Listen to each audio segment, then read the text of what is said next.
एक बार की बात है, एक गांव में हरिया नाम का आदमी रहता था। वो बहुत ही ईमानदार था और दिन रात खेतों में काम करता था। लेकिन एक बार बाढ़ आ जाने से उसकी सारी फसल बर्बाद हो जाती है। अरे हरिया, क्या हुआ? ऐसे क्यों बैठे हो? क्या हुआ? अरे भाई क्या बताऊं, तुम तो जानत ही हो, बारिश होने से गांव में सभी को कितना नुकसान हुआ है। और मेरा खेत तो वैसे भी उधार पे चल रहा था। हाँ भाई, पर अब क्या करोगे? हाँ भाई, क्या करें, कुछ तो सोचना ही पड़ेगा। जैसे तैसे ये आज के लिए कुछ खाने को लाया हूँ। हाँ भाई, चलो अब मैं चलता हूँ। उनकी ये सब बातें एक चुड़ैल सुन लेती है और जब हरिया अकेले घर जाने लगता है तो उसके पीछे जाती है। हरिया रुको। अरे मर गया रे चुड़ैल जी। मुझे बहुत भूख लगी है और कई दिनों से मैंने कुछ नहीं खाया, मैं तुम्हें खा लूं? चुड़ैल जी, मैं आपको मना नहीं करता, लेकिन मेरे घर में मेरी माँ है, जिनकी देखभाल के लिए मेरे अलावा और कोई नहीं है। आप ये खाना ले लो जो मैं अपनी माँ और अपने लिए लाया था। अच्छा, तो फिर तुम क्या खाओगे? ठीक है, दो ये खाना। वो खाना खा लेती है और हरिया का पीछा करती है और उसके घर पहुंचती है। माँ, तुम ठीक तो हो ना? हाँ बेटा, मैं ठीक हूँ। माँ, मुझे माफ करना, आज मैं कुछ खाने को नहीं ला सका। मैं ठीक हूँ बेटा, मेरी चिंता मत कर। चुड़ैल उनकी सब बातें सुन लेती है। अरे ये तो कितने अच्छे लोग हैं और हरिया कितना अच्छा आदमी है। वही पास में सरपंच के घर पर जश्न चल रहा होता है।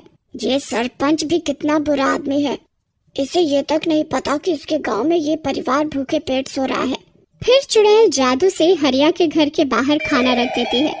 हरिया हरिया। चुड़ैल दरवाजे के बाहर खाना रख कर आवाज लगाकर छुप जाती है।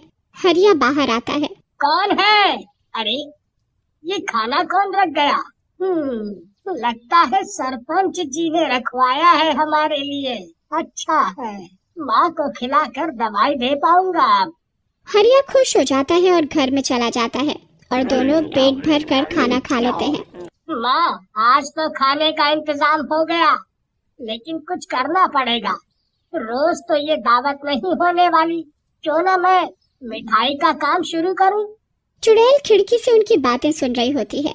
हाँ बेटा, तुम्हें जैसा सही लगे वो करो, मेरा आशीर्वाद तो हमेशा से तुम्हारे साथ ही है। फिर अगले दिन हरिया लड्डू बनाता है और छोटी सी टोकरी में उन्हें बेचने निकलता है। लड्डू ले लो, लड्डू ले लो, मीठे मीठे लड्डू, ताजे लड्डू। वाह हरिया भाई, ये लड्डू का काम शुरू करे हो क्या? हाँ भाई, अब क्या करें, जीने के लिए पैसा तो चाहिए ना। हरिया पूरा दिन गांव में घूमता है और उसके कुछ लड्डू बिक जाते हैं। कुछ दिन बाद उसके लड्डू बिकने बंद हो जाते हैं। लड्डू ले लो। अरे भाई, लड्डू ले लो, लड्डू ताजे लड्डू है भैया। भाई कितने लड्डू खाएं? मेरी बीवी ने कहा है कि कोई और मिठाई भी लाओ, जब देखो लड्डू ले आते हो। अब क्या करें भैया? इतना बोलकर वो गांव वाला वहां से चला जाता है। चुड़ैल हमेशा हरिया के साथ अदृश्य रूप में साई की तरह रहती है। अरे ऐसे तो ये हरिया फिर से भूखा मर जाएगा। मुझे कुछ करना होगा। फिर एक दिन हरिया रात में घर आ रहा होता है तो उसे एक सुंदर लड़की राखी मिलती है और वो रो रही होती है। अरे क्या हुआ? काहे दुसक दुसक के रोवत हो? देखो हमरे लड्डू नहीं बिके हैं तो हम रोवत है कोई? मेरा इस दुनिया में कोई नहीं है, इसीलिए रो रही हूँ। मेरी सौतेली माँ मुझे बहुत मारती है, इसीलिए मैं घर छोड़कर भाग आई। लेकिन अब मैं कहाँ जाऊंगी, ये सोचकर रो रही हूँ। अरे बाबा, कोई बात नहीं, तुम मेरे घर चलो। इतनी रात में यहाँ रहना ठीक नहीं है तुम्हारे लिए। चलो, पर हाँ, मैं बहुत गरीब हूँ और कभी कभी भूखे पेट सोना पड़ सकता है तुमको, देख लो। कोई बात नहीं, मैं सच में रह सकती हूँ तुम्हारे घर। हाँ चलो, जब तक तुम्हें कोई और ठिकाना ना मिले तब तक रह लेना, और जब तक चाहे रहो मेरे घर में। फिर हरिया राखी को अपने घर ले आता है। रात हो जाती है और सब सो जाते हैं। फिर डरावनी आवाजें आने लगती हैं और राखी चुड़ैल के रूप में बदल जाती है। तुम सच में बहुत अच्छे हो। तुम्हारे पास कुछ नहीं, फिर भी सबकी मदद करते हो। तुम किसी भी अमीर आदमी से कहीं ज्यादा बेहतर हो। मुझे तो तुमसे प्यार हो गया। तुम चिंता मत करो, तुम जब सुबह उठोगे तो सब ठीक पाओगे। फिर चुड़ैल रात में अपने जादू से बहुत सी मिठाइयाँ बना देती है। अगली सुबह जब हरिया उठता है, अरे ये इतनी अच्छी खुशबू कहाँ से आ रही है? हरिया और उसकी माँ बाहर जाकर देखते हैं तो उनकी रसोई में तरह तरह की मिठाइयों के थाल रखे होते हैं। अरे माँ, ये क्या? ये मिठाइयाँ यहाँ कैसे आई? आपने बनाई क्या? नहीं बेटा, मुझे कहाँ ये शहरी मिठाइयाँ बनानी आती हैं। तभी चुड़ैल राखी के रूप में वहाँ आती है। हरिया, ये सब मैंने बनाई है। क्या तुम्हें ये सब बनाना आता है?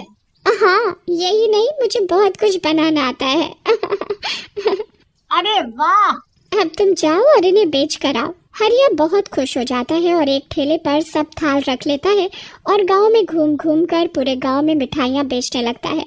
कुछ ही घंटों में उसकी सारी मिठाई बिक जाती है और हरिया को बहुत मुनाफा होता है। माँ, माँ, राखी, बाहर आओ। ये देखो पैसे, हमारी सारी मिठाइयाँ बिक गई। अब सब ठीक हो जाएगा, है ना? अब मैं तुम्हारे घर रह सकती हूँ ना? राखी, अगर तुम ये सब ना करती तब भी तो मैंने तुम्हें मना नहीं किया था यहाँ रहने को। यही तो तुम्हारी अच्छाई है। अच्छे कर्मों का फल हमेशा अच्छा ही होता है। फिर इसी तरह रोज रात में जब हरिया और सविता सो जाते तो चुड़ैल अपने रूप में आती और जादू से मिठाइयाँ बना देती। फिर धीरे धीरे हरिया अपने घर के बाहर ही दुकान खोल लेता है। एक दिन, राखी, मैं सोच रहा था कि हम रोज कुछ खाना बनाकर गांव में बांटें। बाढ़ आने से मेरी तरह कई घर हैं जिन्हें रोटी तक नहीं मिल पा रही है। 2 खाना बनाने वाले और रख लेते हैं।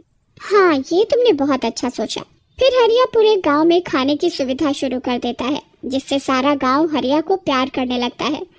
लेकिन सरपंच को शक होता है।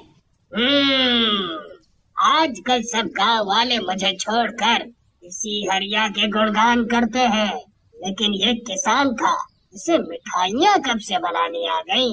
पता करना पड़ेगा। अगले दिन सरपंच अपने 2 आदमियों को हरिया के घर पर नजर रखने को बोलता है और जब रात में राखी चुड़ैल रूप में आती है तो उसके आदमी उसे देख लेते हैं और सरपंच को जाकर बताते हैं। अरे बाप रे, चुड़ैल! तो ये चुड़ैल हरिया की मदद कर रही है।